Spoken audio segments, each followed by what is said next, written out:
Bonsoir, nous sommes le 8 novembre, nouvelle édition du 7-8, votre rendez-vous quotidien avec l'information dans le département des Yvelines. Avant de découvrir le sommaire en images, j'accueille sur ce plateau Michel Schaffner, bonsoir. Bonsoir. Vous êtes responsable de la vie syndicale à la CGT des Yvelines. On va parler des élections professionnelles avec vous.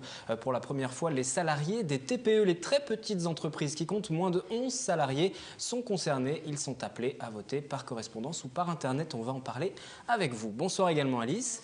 Avec vous également pour la rédaction de TV Film, on revient sur l'économie. C'est toutes les semaines, tous les jeudis sur TV Film. Oui, tout à fait. Et ce soir, il sera question de l'auto-entrepreneuriat, un statut qui fête ses 4 ans cette année. Et un forum spécialement dédié aux auto-entrepreneurs de plaisir était organisé donc dans cette ville pour mettre un petit peu en avant ce statut. Et puis nous reviendrons aussi sur 2 entreprises du territoire qui sont en plein développement. Avec de nouveaux invités sur ce plateau également. La chronique de l'écho, comme tous les jeudis, dans une vingtaine de minutes aux alentours de 18h20 si vous nous suivez en direct. La suite, c'est le sommaire en images, les principaux sujets que vous allez découvrir au cours de cette édition.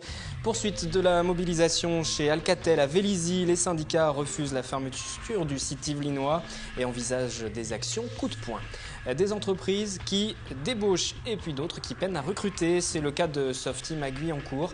La société spécialisée dans le conseil en informatique compte 700 collaborateurs dans l'Hexagone et recherche une cinquantaine de salariés, de préférence résidant dans l'agglomération saint-quentinoise. La proximité habitat-travail, une préoccupation de ces chefs d'entreprise.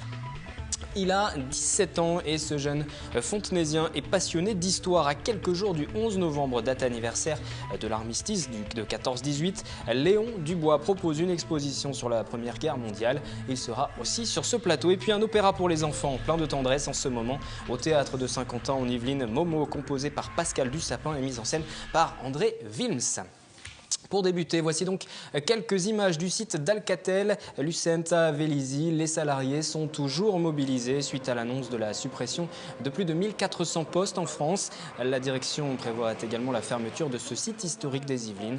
L'activité devrait être transférée à Nozay dans l'Essonne avant le mois de septembre 2013. Et ce matin, syndicats et salariés ont organisé le blocage d'un bâtiment, une troisième action coup de poing afin de faire plier la direction. On va écouter à ce sujet Didier Ringot, délégué syndical et délégué du personnel de la CGT. C'était qu'on est capable aussi de perturber un peu le travail et que le plan de licenciement et la fermeture de Vélizy, ça ne se passera pas en douceur.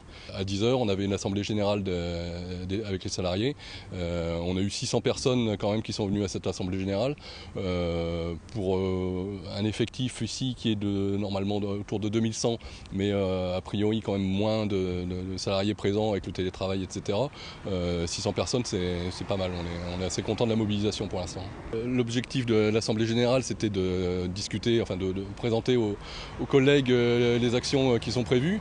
Ce qu'on a de prévu, c'est une manifestation jusqu'à la mairie de Vélizy pour parler aussi de la fermeture du site, parce que les licenciements, c'est grave. La fermeture du site, c'est un des moyens qu'utilise la direction pour pousser les gens à démissionner pour réaliser son plan de licenciement. Donc nous, on combat à la fois les licenciements et la fermeture du site. On a aussi en prévision une manifestation au siège social rue de Suffren à Paris. Probablement une manifestation à l'occasion du CCE fin novembre, où on commencera à discuter effectivement des vraies mesures qui vont être mises en œuvre pour le plan de licenciement. Et là on continue d'essayer de mobiliser et de monter en puissance sur cette mobilisation. La question de la grève a été évoquée aujourd'hui. Je pense qu'on finira par en arriver là si la direction ne recule pas.